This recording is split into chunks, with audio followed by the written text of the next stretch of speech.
Hey guys, it's Ben, and today I'm going to be walking through the JPGchat Try Hack Me challenge.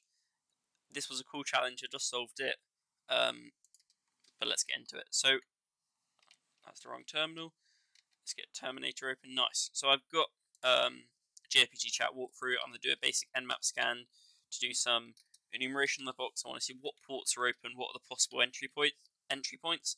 I'm going to make directory recon exploits nmap. I'm going to clear that out, and I'm going to output this to nmap initial.txt. So this basic nmap scan returns two ports, SSH and port 3000 with the supposed service PPP. I'm not too familiar with this service or this port, to be honest, so let's do some more investigation. Let's dig a bit deeper. Let's do a service scan to see if nmap can sort of really identify what is going on this port. So port 222 and 80, just a double, not 8,000, 3,000. I'll output this one to nmap/thorough.txt, and we'll see what this returns.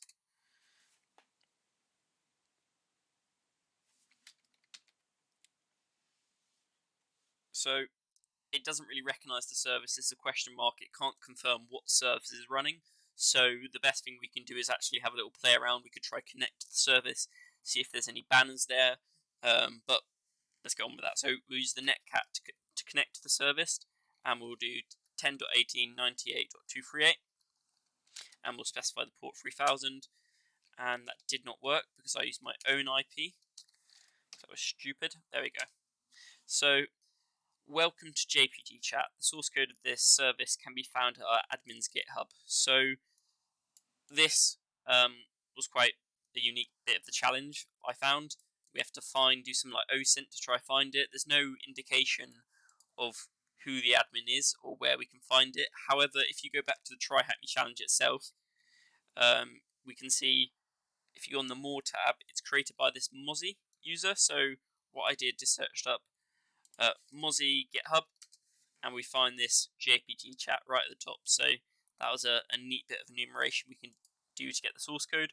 What I'll do is I'll just go into raw and copy this across here, and we can then cd into our recon directory, and we'll wget this. So we'll download this JPGchat file, and I'll move this up a bit so we've got some more space. And I'm just going to vi into JPGchat so we can have a look at the source code. So we can sort of see this is the source code of this program, this netcat service which is being shown to us. We can see the familiar welcome to JPGchat. The source code of this service can be found at the admin's GitHub. And then we've got some more information here. So there's this report form function, and there's this chatting service function. And we can see we're currently in this chatting service function. We've got the same message here, and it tells us how to use the different functions. So we can set our text to report and message. So for example, just to give a demonstration, we could use the message function, and then as the code shows us, we've got the possibility, and while true, so this loop will continue just getting us to input a message. We can say, please sub hello world. It will keep on doing it unless it checks the message if it contains this report text. If it does, it will call this report form function, and we'll go up to here, right? So let's just do that. Let's have a look around. So report, and then we've got this this feature where it asks for our name. If you look at the Python code, it takes your input and a report, and it asks for your name. It then calls os.system. So it makes a system call from Python using the os module, and it uses the your name variable which you set earlier. It echoes it, and it pipes it into this file, so that your username and your report get piped into this file. It's quite interesting, right? So let's just test this out. Let's just say Ben and CTF, and then we get sent back to the message page. That's all it does. So at first glance, this looks quite vulnerable, right? We've got user input being passed into a system call. I immediately thought that this can be exploited for OS command injection somehow. So if we go back to this report feature, we can sort of play around. We know what it's doing. It's echoing our input. So whatever our input will be, it will be passed into here, and then it will be piped into here. We want to manipulate the functionality of this. Maybe sort of find a way to get this to call system calls. So for example, we could see, look, it's echoing something, right? And we could perhaps pipe it into sh or bin bash to get some command execution. So if I just, for example, show on my Kali machine, if I did the whoami command, if I just did this on its own, right? Who am I? It says I'm running as the user Kali, so I can say echo who am I, and then it will actually show the value of the text, the string who am I. What I can do is pipe this who am I into sh, and it will then it will actually run the command. It's piping it into the shell. It's piping it in as a system call Kali. So what I first tried was just saying who am I and then piping this into sh, right? And that doesn't work. We don't get any output. Okay, so that's a bit strange. We can go back into this report feature. If you look back at the Python source code, we can see after it does this echo who am I pipes into sh, it will also output it. It will add it to this text file. So if we complete this and just let's just say echo, let's just create a report.txt file, and we'll right click to that, right?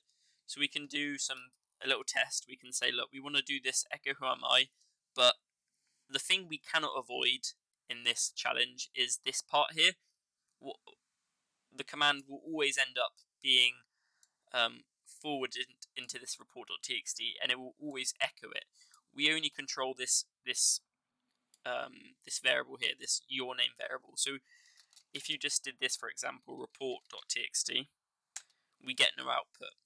That's what happened when I did this originally.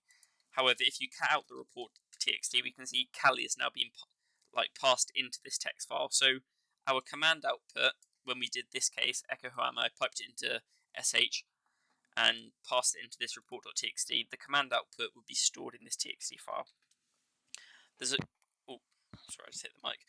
There's a little bypass I used, and it's quite smart. Instead of this being one whole command, I tried splitting it up into two separate commands. So this echo who am I, which we can't avoid this echo, I piped it into sh like I did before, for example, and then I used the double and sign to say, look, I want to do two commands. I want to run them separately. So it'll run this one first on the left, and then I'll echo test, right? And then automatically it's going to pipe it into this report.txt. When I do this, I do get command output from the first one, and it pipes the test into the report. So let's do it here. Let's say, look, I want to pass the command to this is going to be echoed. I want to pass this into the sh function. Or let's just do id, for example. That will tell us the same thing plus more. I want to do id. I want to pipe this into sh, and then I want to use the and to specify, look, I want to run another command, and then to complete the functionality, I'll do echo test. This test will be piped into this report.txt. When I run this, it will ask for the report. I'm just going to say random, and then we can see we've successfully got RCE. We've got remote code execution. We're doing command injection. So at this point, what I did was, look, I can run commands. I can possibly get a reverse shell. So that's what I did. I went to revshells.com. I used this one here. The first one I tried didn't work, but you can always play around. I'll just put this to 1, 2, 3, 4, and I will copy this here. We'll try this, right? So let's use this report feature.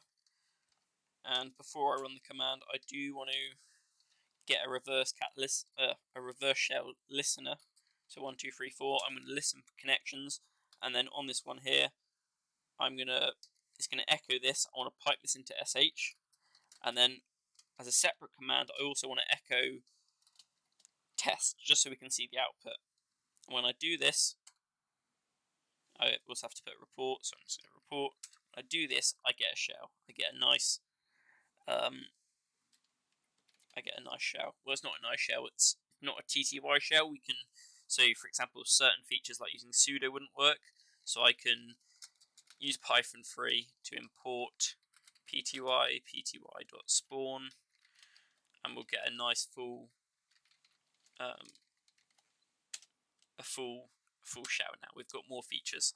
So you can do some basic enumeration. You can say, look, what capabilities do I have as the user sudo?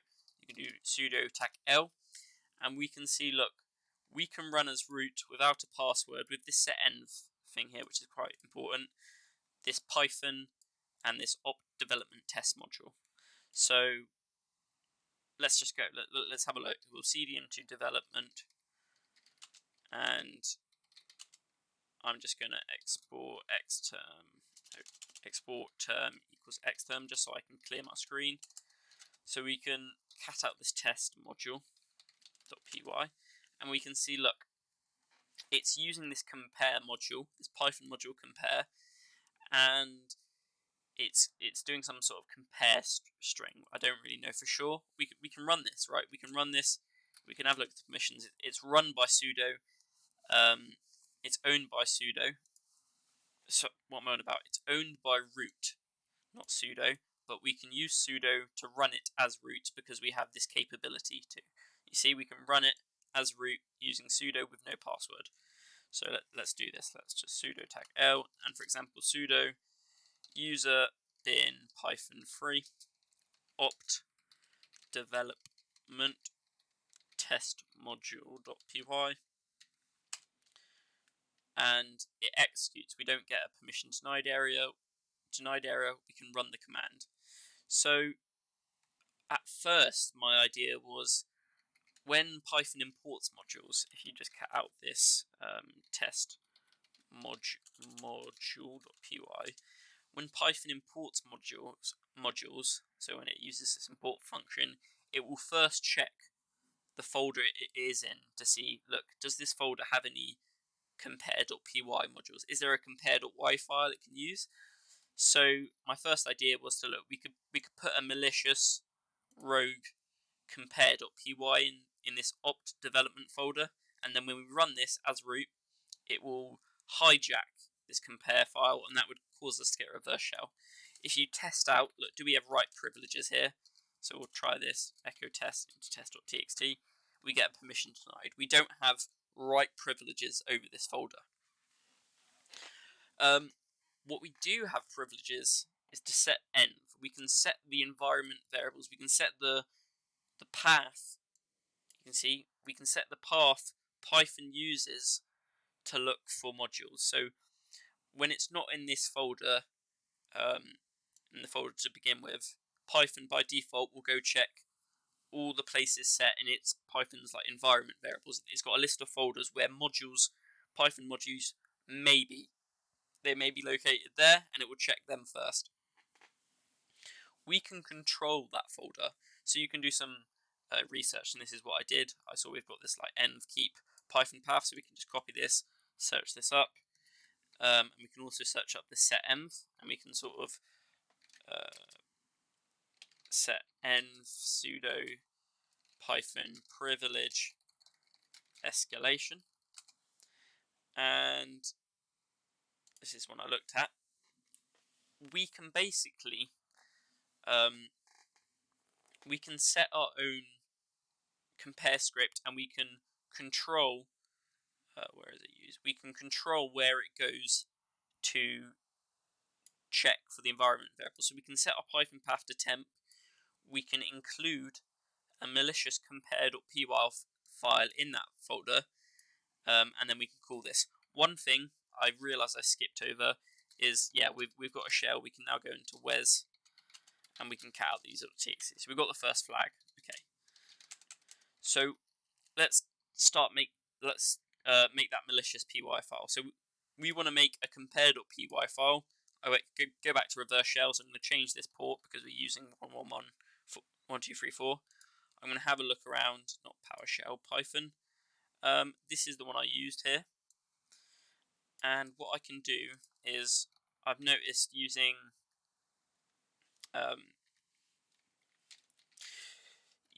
any terminal editor in like a reverse shell, it causes errors, so I like to make my own, copy it across. So let's just call compare.py, and we'll insert and paste this in here. So we've got that reverse shell here, this compare module. I'm going to set up a Python HTTP server. I'm going to go to this temp directory because we definitely have write permissions in this temp directory. I'm now going to download this from my box, so 10.18.98.238, and it is called compare.py, and that's successfully downloaded. If you cut this out, you can now see we've got this malicious module here. I'm going to get another reverse listener going on, this time 444. I think I did it. Yeah, it's 4444. And I'm going to go back to this script here, and I'm going to see, look, we can control the path where it looks for modules, and then we can actually call the program. So for example, we can go sudo python path to look. We can control where it looks for modules, and we're going to look in this temp module, and then the actual program is user bin python3, and the folder which the Python script which we have sudo permissions on, which we can execute, is in development, and then it's the test module.py. When we run this, we see we get a call back to our listener, and we can do ID. We're now root. We've privilege escalated to root, and we can cd into the root directory and cat out root.txt. So there we go. This was a nice little try hack me challenge. It was fairly simple and straightforward, but I enjoyed it, and I think that's it. I hope you enjoyed.